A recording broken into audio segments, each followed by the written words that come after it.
ఎక్కడో జనసేన పార్టీ నుంచో ఇంకో పార్టీ నుంచో అరువెల్లి నాయకుడు కండవ వేసుకొని మాట్లాడుతూ ఉన్నాడు. అతనికి ఏం అవగాహన ఉందో, ఏ పరిస్థితులు ఉన్నాయో తెలియని పరిస్థితి. ఏదో డిబేట్ కి పిలిచారు కాబట్టి, కండవ మెల్ల వేసుకున్నాం కాబట్టి 4 మాటలు మాట్లాడితే బాగుంటుందని మాట్లాడటం తప్ప బుర్ర ఎదగలేదండి. మనిషి పెరిగారు కానీ బుర్ర పెరగల. నేను చెప్పేది ఏంటంటే, పోలవరానికి ఎప్పుడు పూర్తి చేస్తావో డేట్ చెప్పాలంట. 5 సంవత్సరాలు ఏం కడిగారు సార్? ఎవరిది కడిగారు సార్? ఏం డెవలప్మెంట్ చేశారు? మీరు రాకేష్ గారు, మీరు చంద్రబాబు నాయుడు గారిని, పవన్ కళ్యాణ్ గారిని, పురంధేశ్వరి గారు గొప్పలు కడగండి. వాళ్ళ గొప్పలు కడగండి. మీరు వెళ్ళి గుండె రాకేష్ గారు, వాళ్ళ ముగ్గురు గొప్పలు కడగండి. మీరు వెళ్ళి మీరేం పీకుతారు ఇప్పుడు? మీరేం పీకుతారు ఇప్పుడు? మీరు పీకు చూపించండి. ముందు మీరు పీకరారు కదా, మీరు పీకు చూపించండి. ఎందుకు అడుగుతావు నువ్వు? అంత అడిచినట్టుగా ఎందుకు అడుగుతావు నాయన? నీకేం మెంట్ల కట్ట పట్టుకోయిందా? నీకు నీకు మెంట్ల పట్టుకోయిందా? గుండె నీకు మెంట్ల పట్టుకోయిందా? అంత అడిచినట్టుగా అడుగుతావు నువ్వు. నువ్వు ముందు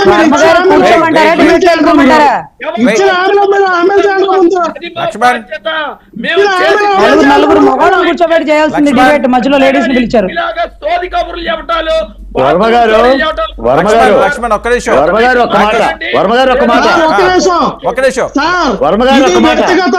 క్యారెక్టర్ అసాసినేట్ చేస్తే ఎవరైనా సరే, వాడైనా సరే ఇంతగానో ప్రతిఘటన వస్తుంది.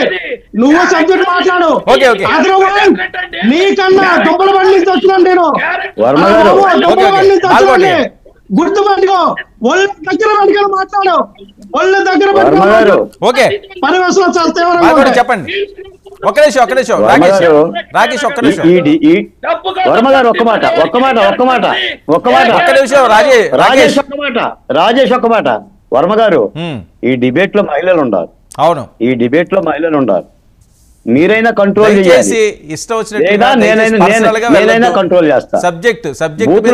బూతులు మాట్లాడటాన్ని నిషేధించండి. రాకేష్, వర్షపద్యాలని నిషేధించండి. వాళ్ళని గౌరవించండి, మహిళలను గౌరవించండి. 18 రోజులు అవుతా ఉంది.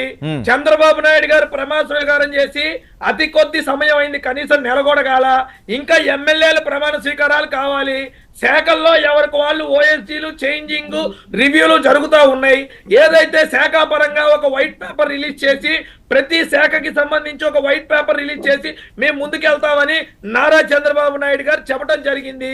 ఇవన్నీ వదిలేసి ఎమ్మెల్యేలు గారు రేపు ప్రమాణ స్వీకారం చేయబోతున్నారు. ఫస్ట్ అసెంబ్లీ సమావేశం జరగల.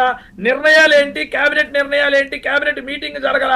ఆవేశం, ఆత్రం, ఆపుకోలేనితనం, కంగారు వీళ్ళల్లో ఉంది. ఉండాలి కదా కొద్ది గోపిక. పోలవరం కంప్లీట్ చేస్తావో లేదో మేము చూసుకుంటాం. మీకు చేతగా లేదు, మీరు చేతగాని దద్దమ్మలు, అందుకే మీ వల్ల కాదు. రేపు అమరావతి కంప్లీట్ చేస్తావో లేదో మేము చూసాం.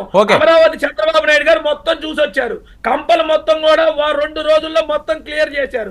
బిల్డింగ్లు అనేది ఆయన నిష్పక్షపాతంగా చెప్పారు. రాకేష్, ఈ రోజు జగన్మోహన్ రెడ్డి గారు ఒక ప్రత్యేక సమావేశాన్ని ఏర్పాటు చేశారు. పూర్తి స్థాయిలో మళ్ళీ ప్రజాక్షేత్రంలోకి వెళ్ళి అక్కడే తమ సత్తా చాటే విధంగా ప్రణాళికలు చేస్తున్నారట. అది పాదయాత్ర ఒకవైపు ఉంటుంది, అలాగే ఓదార్పు యాత్ర కూడా. వారి సక్సెస్ ఫార్ములాలు ఏవైతే ఉన్నాయో అదే ఫార్ములాతోటి ఆయన మళ్ళీ జనాల్లోకి వెళుతున్నారు.